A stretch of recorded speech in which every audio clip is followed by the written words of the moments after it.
From JBS Studios in Greater New York, this is the JBS News Update with Teisha Bader. I'm Teisha Bader with the JBS News Update for Thursday, May the 21st, 2020. The U.S. State Department has announced financial sanctions and visa restrictions to be implemented against 12 Iranians, including those involved in terror attacks against Jewish and Israeli targets. Among those barred from entering the United States, Ali Falahian, who led Iran's intelligence service from 1989 to 1997.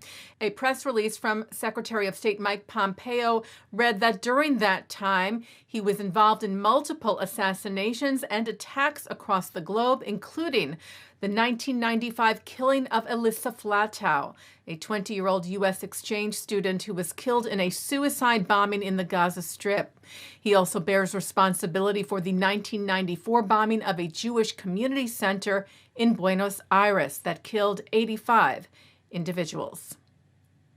A poster reportedly published on the website of Iran's leader, Ayatollah Khamenei, is being widely condemned for threatening the destruction of Israel. The poster reads, "Palestine will be free.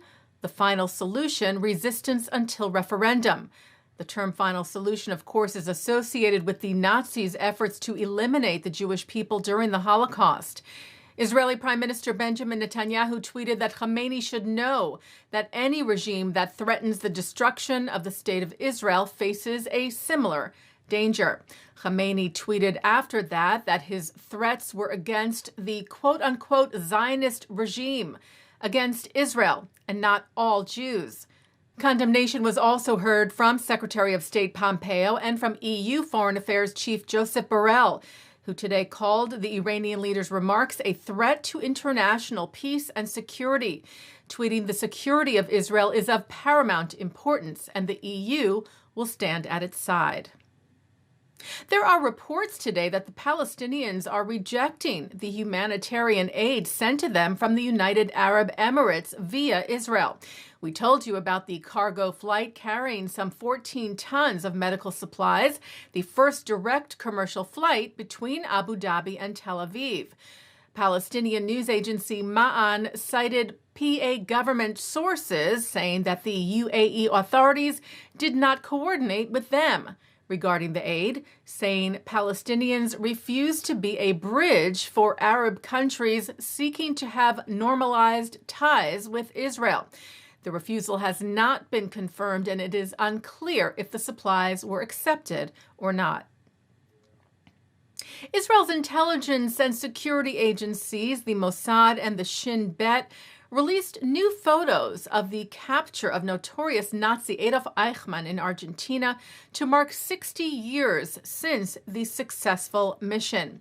The Shin Bet released photos of a bag used to take undercover pictures of Eichmann and one of those pictures, as well as letters of thanks after the capture.